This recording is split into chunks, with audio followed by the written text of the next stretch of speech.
পাঁচজন বন্ধু একটা 40 বছর বন্ধ বাড়িতে এক্সপেরিমেন্ট করতে যায়।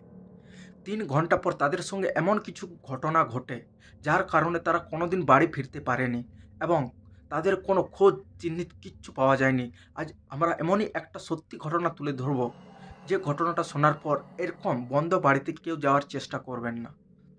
নদিয়া জেলার শহরের প্রায় এক প্রান্তে এক ভগ্ন বিশাল বাড়ি দাঁড়িয়ে রয়েছিল। বলা হয় এই বাড়িটা কমসে কম 40 থেকে 45 বছর পুরনো বন্ধ বাড়ি।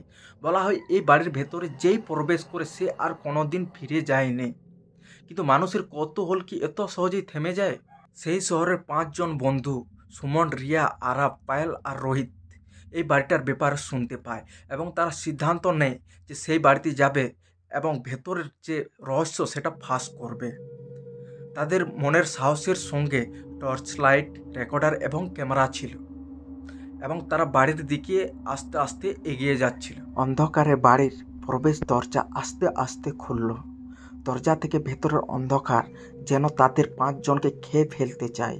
পায়েলের হাতে ছিল টর্চ লাইট। সে দরজার দিকে তাকিয়ে বলল যে এমন ফিল্মি দৃশ্য শুধু সিনেমায় দেখা যায়। বাড়ির চারদিকে শুধু ধোঁয়া আর দেওয়ালের গায়ে ছোপ ছোপ রক্তের মতো লাল দাগ। মনে হচ্ছিল বাড়িটা যেন তাদের 5জনের শ্বাস কেড়ে নিচ্ছিল। তখন হঠাৎ পায়েলের নজর একটা দেয়ালের ওপরে পড়ে। সেখানে কিছু একটা লেখা ছিল, কিন্তু দেয়ালটা দূরে ছিল তাই স্পষ্ট বোঝা যাচ্ছিল না। পায়েল সেই লেখাটা দেখার জন্য দেয়ালের সামনে যায় এবং সেই লেখাটা দেখে পায়েলের দিমাগ একদম চমকে ওঠে। সেখানে স্পষ্ট লেখা ছিল যে এখানে যে এসেছে তার মৃত্যু নিশ্চিত। তার কিছুক্ষণ পর হঠাৎ অজানা কণ্ঠ যেন সবার কানে গুঁজতে লাগলো।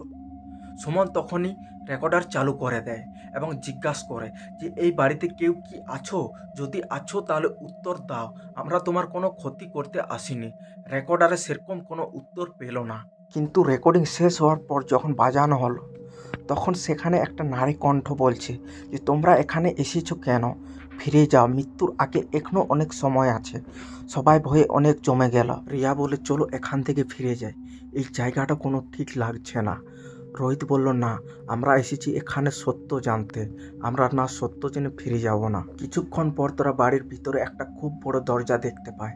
দরজার ওপরে বড় বড় অক্ষরে লেখা ছিল যে সতর্ক থাকুন, ভেতরে যে আছে তা পৃথিবীর বাইরের থেকে এসেছে। আরাফ আর রোহিত মিলে দরজাটিকে ভাঙলো। দরজা খুলতে দেখা গেল সেখানে একটা ছোট্ট ঘর আছে আর ঘরের মধ্যে একটা আয়না রাখা আছে। আয়নার সামনে দাঁড়াতে পায়েল চিৎকার করে উঠল যেন তার প্রতিচ্ছবি নড়াচড়া করছে।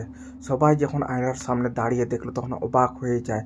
সবার প্রতিচ্ছবি যেন সামনের দিকে এগিয়ে আসছে। এমন সময় এক পুরুষ কণ্ঠ বেরিয়ে এলো যে তোমরা কি শুনতে চাও? সত্য? সত্য জানার ইচ্ছা কৌতূহলকে মেরে ফেলে। সুমন সাহস করে বলল যে এই বাড়িতে কি ঘটেছিল। কণ্ঠটি বলে, মনে রেখো এই বাড়ির মালিক রাজ চৌধুরী তিনি একজন নিষ্ঠুর মানুষ ছিলেন। তিনি কালো জাদুর চর্চা করতেন। এক রাত্রে তিনি তার পুরো পরিবারকে বলে দিয়ে ফেলেন অনেক বেশি কালো শক্তি উপার্জনের লোভে। সেই অভিশাপ আজও এই বাড়িকে গ্রাস করে রেখেছে। আরাফ সেই কণ্ঠটিকে জিজ্ঞাসা করলো যে আমরা এই বাড়ি থেকে বেরোবো কিভাবে? কণ্ঠটি বলল যে তোমাদের একজনকে বলি দিতে হবে, না হয় সবাইকে মরতে হবে। তখন সবাই একে অপরের দিকে তাকালো। সবার মনে ভয়, সন্দেহ, যেন মৃত্যু তাদেরকে ঘিরে ধরে রেখেছে। হঠাৎ রোহিত পায়েলের দিকে ছুটে গেল এবং পায়েলকে আঘাত করে মাটিতে ফেলে দিল। তখন সুমন চিৎকার করে উঠল, এ তুই কি করলি? রোহিত বলল, আমরা মরতে পারি না, কাউকে না কাউকে মরতে হবে। কিছুক্ষণের মধ্যে পুরো বাড়ি আলোতে উজ্জ্বল হয়ে উঠল এবং সেই আয়নাতে রায় চৌধুরীর প্রতিছবি দেখা গেল এবং সে বলল, তোমরা আমার এই খেলায় অংশগ্রহণ করেছো, তোমাদের এখান থেকে কেউ বাঁচাতে পারবে না। তখনই সঙ্গে সঙ্গে একে একে বাড়ির সব দরজা বন্ধ হয়ে গেল। শুধুমাত্র সুমন ক্যামেরাতে সব কিছু রেকর্ড করতে পারলো।